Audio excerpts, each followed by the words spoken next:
incrível. Eles reconheceram a mensagem de Deus dos sacerdotes lá de Jerusalém?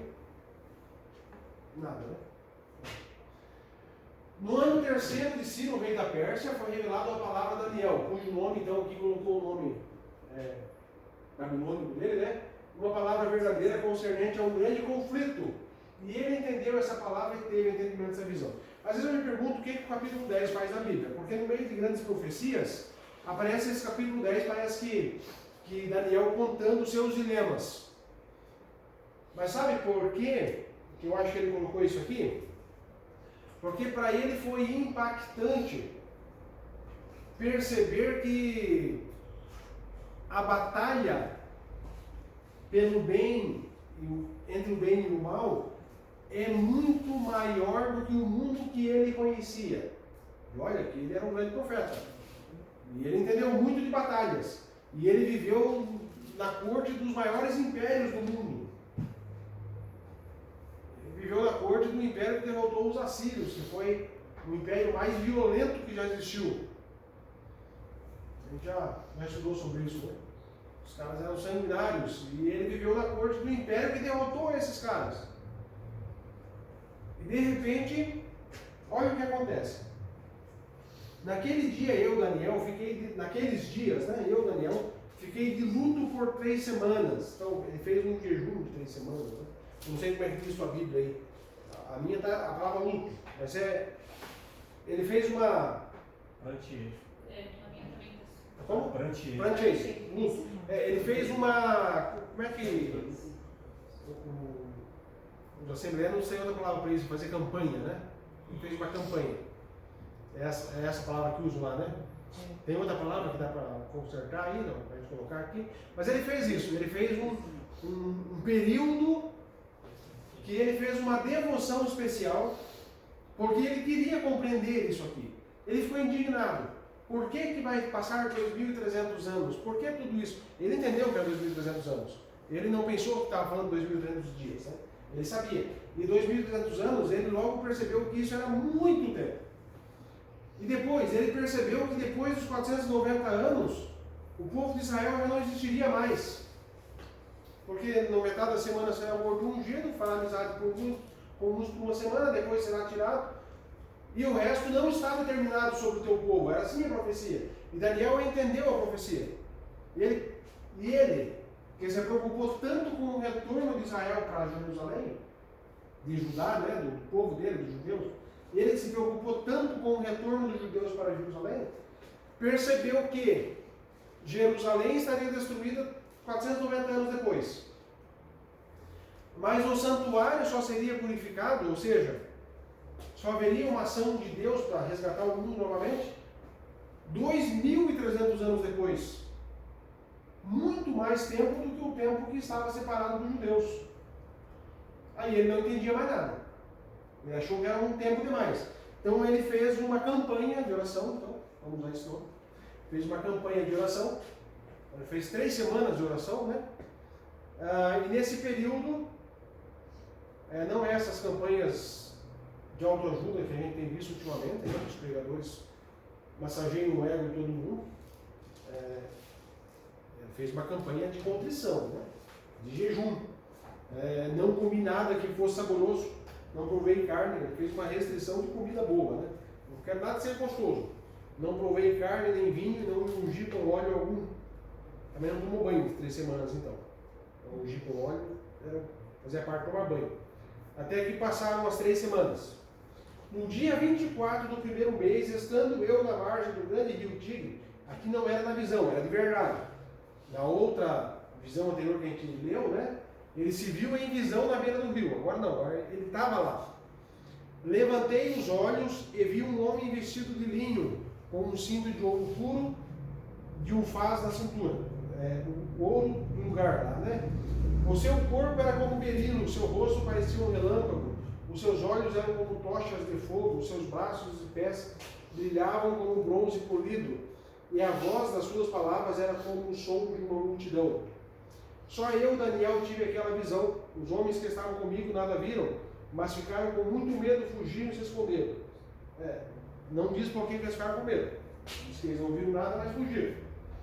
Eu imagino uma cena parecida com a de Paulo quando caiu o cavalo, né? Que os soldados também ouviram, mas não entenderam nada e ficaram assustados. Assim fiquei sozinho e contemplei essa grande visão, e não restou força em mim. O meu rosto mudou de cor e se desfigurou e perdi as forças. Essa descrição que ele faz aqui é a descrição que foi presenciada várias vezes nas visões que a irmã White tinha. Perdi as forças, ficava sem respiração. Algo muito semelhante ao que ele descreve aqui. Contudo, ouvi a vossas palavras, e ouvindo essa voz, caí sem sentidos com o rosto em terra. Eis que a mão de alguém tocou em mim e me ajudou a ficar de joelhos, apoiado nas palmas das mãos. E ele me disse: Daniel, homem muito amado, esteja atento às palavras que vou lhe dizer. Fique em pé, porque fui enviado para falar contigo, com você. Enquanto ele falava comigo, eu me pus em pé, tremendo. Então ele me disse: não tenha medo, Daniel, porque as suas palavras foram ouvidas desde o primeiro dia em que você dispôs o coração a compreender e se humilhar na presença de seu Deus. Foi por causa dessas palavras que eu vim. Mas o príncipe do reino da Pérsia me resistiu 21 dias. Porém, Miguel, um dos príncipes mais importantes, veio me ajudar e eu fiquei ali com os reis da Pérsia. E agora vim para fazer com que você entenda o que vai acontecer com o seu povo nos últimos dias. Porque a visão se refere a dias ainda distantes. Então, uma atençãozinha aqui, né? Daniel recebeu essa visão, essa revelação no ano 536 ou 535 a.C., quando o povo já tinha retornado a Jerusalém. Ciro já havia dado a ordem para que o povo retornasse, não a reconstrução. Não a reconstrução. A reconstrução só vai ser ordenada em 457 a.C. por Artaxerxes. O mesmo lá da Esther, né? Então, aqui o povo foi autorizado a voltar e recebeu presentes. Quem quis voltar foi indenizado, né? Eles receberam uma indenização do governo para voltarem, mas não tiveram nada que conseguisse reconstruir lá em Jerusalém. Eles voltaram, tiveram que trabalhar, quem retornou. A gente sabe que alguns não retornaram, né? A gente vai encontrar ali 400 anos depois, Mardoqueu ainda por lá, né? E a rainha Esther e outros vários judeus lá na corte persa. Esse capítulo ele está intimamente relacionado com o cumprimento de Daniel 8,14. Então, até 2.500 tardes e manhãs o santuário será purificado. Por quê? Por causa daquele dilema todo, né? Daniel se angustiou ali com o retorno dos judeus para Jerusalém, sabendo o que estava acontecendo lá, né, os tempos turbulentos, e ele compreendeu na visão que a proteção de Deus para o povo acabaria quando Jesus morresse. Ele entendeu a profecia, ele viu como que se cumpria a profecia, né? E ele sabia que a proteção deixaria de existir. E assim, isso foi 100% verdadeiro. Depois que os cristãos foram expulsos de Jerusalém, com a morte de Estevão, no ano 34, no final da última semana, né? 490 anos, termina com um período de 7 dias, que é o período da igreja, da existência da igreja. Começa com o batismo de Jesus, no meio da semana de Jesus é morto, e aí faz cessar a oferta, faz cessar o sacrifício. Agora esfriou, faz cessar o sacrifício. Mas tem mais uma semana e meia. Tem mais uma semana. Me ajuda aí, que eu estou perdendo a conta. Tem mais meia semana. 3 anos e meio. O que aconteceu nesses 3 anos e meio? 3 anos e meio, os discípulos, apóstolos, continuaram pregando o Evangelho, batizaram 3.000 pessoas num dia, 2.000 no outro, saíram pregando e pregando e pregando apenas para judeus. Por 3 anos e meio não foi pregado o Evangelho para gentios. Mas no dia do Pentecostes foi falado em tantas línguas. Leia lá que você vai descobrir que falaram em tantas línguas, mas é para os judeus. Só tinha judeu lá. Porque o não-judeu não ia na festa. Não ia na festa do Pentecostes. Com todas aquelas línguas lá descritas, a pregação é só para judeus. É pregar só para adventistas. Tá? Então, aquele período todo ali, o Pentecostes, tudo que aconteceu, a pregação era para judeus. Havia lá uma pregação. Tinha seus dialetos ali, né? Como no Brasil, que às vezes tem um povo fala de um jeito ou outro. Mas o povo já era crente, já era adventista, já era judeu. A pregação era para os da casa, né? Mesmo todos aqueles episódios e tal.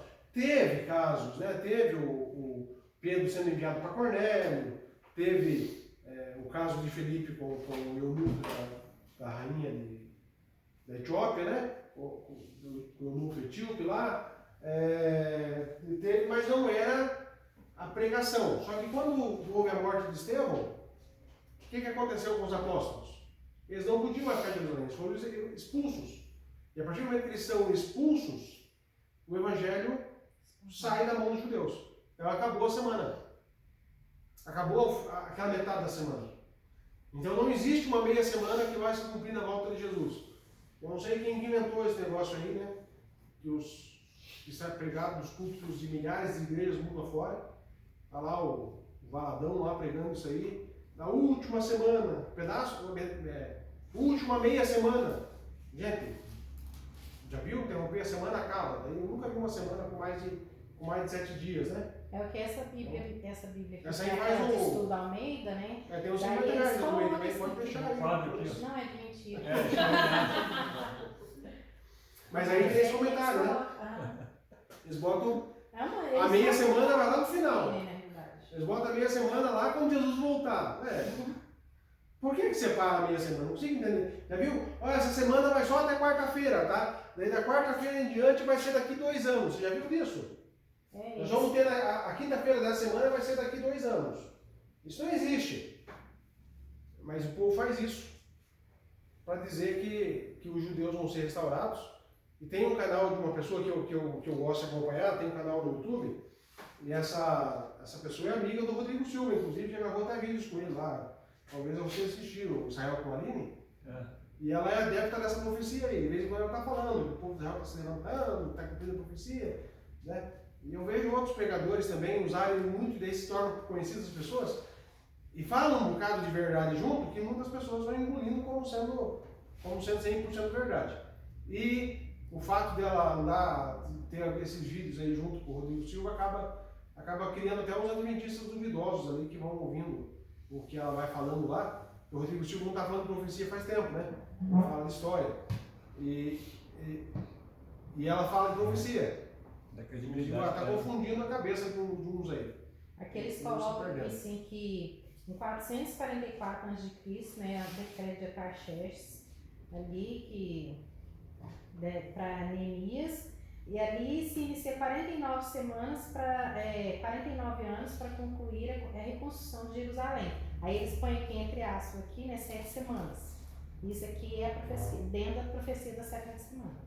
Daí depois desse período, né, vem 4 antes de Cristo, no ano 4 antes de Cristo, eles põem o nascimento de Cristo. E os passam de 434 anos, que seria 62 semanas. E aí depois vem a morte do Messias, no ano 33. Eles colocam certo. E aí Jerusalém e os santuários são destruídos, né, no ano 70 aqui. E aí depois eles põem desolação causada pelo anticristo. E aí tem um período aqui de 7 anos, daí completa aqui as 70 semanas, mas o retorno do Messias, que vai completar a 70 Quer dizer, semana. interrompeu uma semana, está contando o tempo, tudo seguidinho, e de repente interrompe. Não, agora o calendário acabou, a gente só vai voltar esse calendário daqui 1000 anos agora. Meio, não faz sentido, sabe? Consegue perceber a falta de sentido, né? Mas está sendo publicado pela Sociedade Bíblica, que é uma entidade respeitável, inclusive nós respeitamos ela, que toda a Bíblia que você tem aí é na Sociedade Bíblica, né? Mas a opinião oficial deles é essa. Se nós colocar a nossa opinião, a nossa dos adventistas, aí a gente tem que pegar aqui, ó, dizer que a Bíblia é autorizada pela Sociedade Bíblica, é autorizada, mas não foi ela que imprimiu. E tem que informar que essa opinião é nossa. Só que eles estão divulgando a ideia deles, que a gente acredita, eu acredito 100% que é falsa, né? Como sendo legítima. Então, assim, é uma coisa que Satanás, ele arregimentou muito certinho, muito... Não, ele fez errado, né? Mas ele fez muito bem feito. Fez Bem errado, muito certo. planejado. É muito bem feito, que você não consegue desmanchar isso da cabeça do povo, sabe? E aqui ainda tem, que eles, lá né, eles põem uma nota aqui para Apocalipse, né? E aí vem aqui os conceitos acerca do milênio. E eles têm, acho que 1, 2, 3, 4, são 5 conceitos. Que é o conceito pré-milenista, pré-tribulacionista. Aí tem o conceito pré-milenista, mesotribulacionista, que eles vão Quase todos dividindo eles aqui têm pessoas vivas no milênio. né? Daí tem o conceito pré-milenista, pós-tribulacionista, né? Que é após a tribulação. Daí o conceito amilenista, que já é fora do milênio, não aceita, e o conceito pós-milenista. Então eles ficam brigando com essa 3 semanas e meia, tentando colocar um no começo do milênio, no final do milênio, durante o milênio, e ficam fazendo uma salada ali, né? E vira uma salada, essa é a verdade, virou uma salada que a própria Bíblia aí, Não a consegue própria entender. explicação da Bíblia gera definir. confusão. A própria explicação ali gera confusão. Bom, a menção de Ciro faz alusão à promessa de restauração que acompanha o seu nome. Então veja bem, aqui no livro no Daniel, quando ele está contando, ele cita Ciro. Ele está fazendo uma... Ele mesmo está relacionando ali que ele está entendendo que a profecia vai começar a contar agora. Eu acho que aqui ele ainda tinha se enganado, que ele achou que a profecia já estava contando. Quando Ciro mandou os judeus voltarem, ele na cabeça dele achou, começou a contar a profecia. Vai demorar 2.300 anos a partir de agora. A gente sabe hoje que não foi ali que começou a contar. Começou a contar quase 100 anos depois, quando Artaxerxes estava no poder, né? Quando ele manda reconstruir Jerusalém. Então, mas eu acho que Daniel ali achava que a profecia já estava contando. Então, ele deve ter sido a pessoa, eu imagino que foi, né?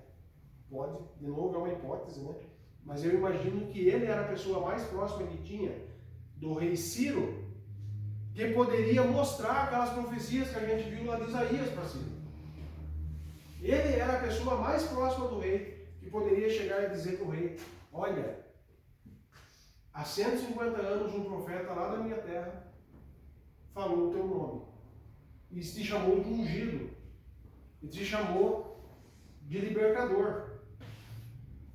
E Ciro deve ter ficado impressionado com isso, porque ele fez algo que ninguém fez em relação aos povos que foram dominados, não só os judeus, aos outros dominados, que é mandar voltar, né? Mandar voltar, e deu presentes, e deu, enfim, Ciro nesse momento ele é como um tipo de Cristo, como uma cópia, uma réplica em tamanho menor, né, de Cristo, do que Cristo seria depois. Ele é chamado inclusive de ungido por Isaías, né? De ungido. Nesse capítulo, Daniel terá então o privilégio de ver o próprio Messias, libertador do seu povo em glória. Como assim? Quem que Daniel viu aqui? Quem que Daniel ouve falar aqui? A oração de Daniel, no capítulo 9, 3 a 19, que a gente viu na semana passada, aquela oração sacerdotal de Daniel, né? Trouxe explicação para a primeira parte dos 2.300 dias, as 70 semanas. E elas se aplicavam ali, uma parte delas, a Ciro, o libertador. A oração no capítulo 10, então, ela traz a revelação da última parte dos 2.300 dias, cujo libertador é quem? É o próprio Cristo. Daniel chama de Miguel. Miguel. Isso a gente vai ver na semana que vem, que é o nosso último estudo, então, né? De Daniel. Encerramos Daniel. A gente vai fazer uma formaturazinha aí para certificados, contagem de horas, bolinho. Vai ter bolo? Carne não pode. Pizza não pode. Não, mas o bolinho pode. Então, no final dessa profecia, então, Daniel 11, 12, ele vai ver o próprio Miguel na peleja, né? Então ele vai ver que não é Ciro o libertador esperado, que é Cristo. Só que ele sabia disso. Ele só não estava compreendendo as relações. Né? Ele sabia que a profecia era para 2.300 dias, anos. E daí, mas espera aí, mas Ciro é o ungido agora? Como assim Ciro é o ungido, sabe? Começam a surgir dúvidas na cabeça de Daniel. E essas dúvidas fazem ele jejuar, fazer uma campanha de oração. Então agora, meu amigo, se você tem dúvida, qual que é o caminho para compreender, para ser iluminado, para receber a revelação de Deus? Perguntar para o pastor. 3 semanas de jejum e oração. Né? De jejum e oração. Campanha de oração. É esse o nome popular que dão por aí, né? Só que o pessoal faz campanha de oração por um motivo tosco, né? Ah, eu queria tanto que eu ganhasse um aumento no meu trabalho, eu vou fazer uma campanha de oração. Então, isso é barganha, né? Isso é barganha. Eu vou sofrer para Deus ter pena de mim e me dar alguma coisa. Não é isso que Daniel fez. Daniel fez uma campanha de oração porque ele queria compreender e interceder pelo povo. Então, diante do desconhecido, o silêncio e a dependência de Deus, né? Naqueles dias, Daniel esteve mantendo por 3 semanas inteiras. Nenhuma coisa desejável comi, nem carne, nem vinho, nem me ungi com unguento, até que se cumpriram as 3 semanas. Daniel estava angustiado, de luto, pela situação que existia em Jerusalém. Daniel tinha influência com o rei persa. No entanto, Daniel chama diretamente o rei dos reis. E aqui tem uma outra conversa, então. A gente viu já no começo da lição de hoje, eu falei bastante de Daniel ter sido influente por vários reis que passaram por lá. Ele foi influente desde o primeiro, né? Desde o momento que ele chegou lá com a idade do barbudo, né? Barbudo? Desde o primeiro rei que ele chegou lá, ele teve influência. Muita influência. Ele, várias vezes, poderia ter tentado dar um jeitinho. Isso não teria dado certo. Mas ele poderia ter sido tentado a fazer isso. Ele tinha influência, era alguém a quem o rei ouvia, era alguém que um rei viu seus companheiros serem jogados na fornalha e serem vivos, outro rei viu ele ser jogado na cova dos leões e sair vivo. Teve vários livramentos, o período todo que esteve lá, interpretou o sonho do rei, profetizou coisas que aconteceram ipsis literis, né? Exatamente como foi profetizado. Ele poderia chegar para Ciro e dizer: Ciro, olha só, meu povo foi para lá, a situação assim está difícil, vamos. Ele poderia ir para Ciro, mas aonde ele foi buscar? Buscar solução? Em Deus.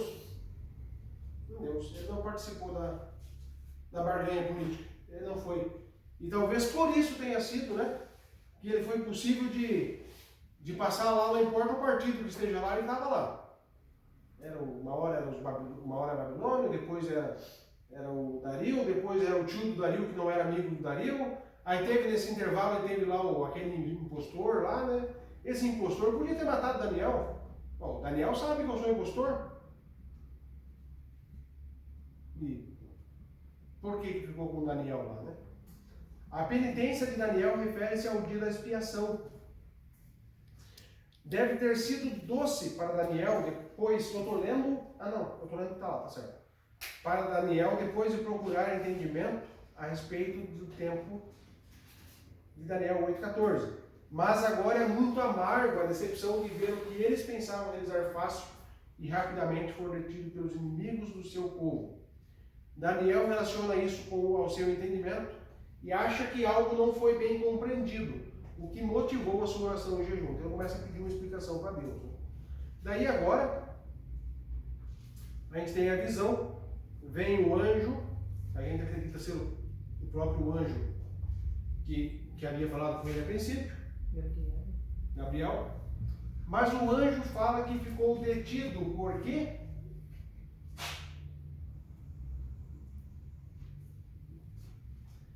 Porque o príncipe da Pérsia, príncipe dos persas,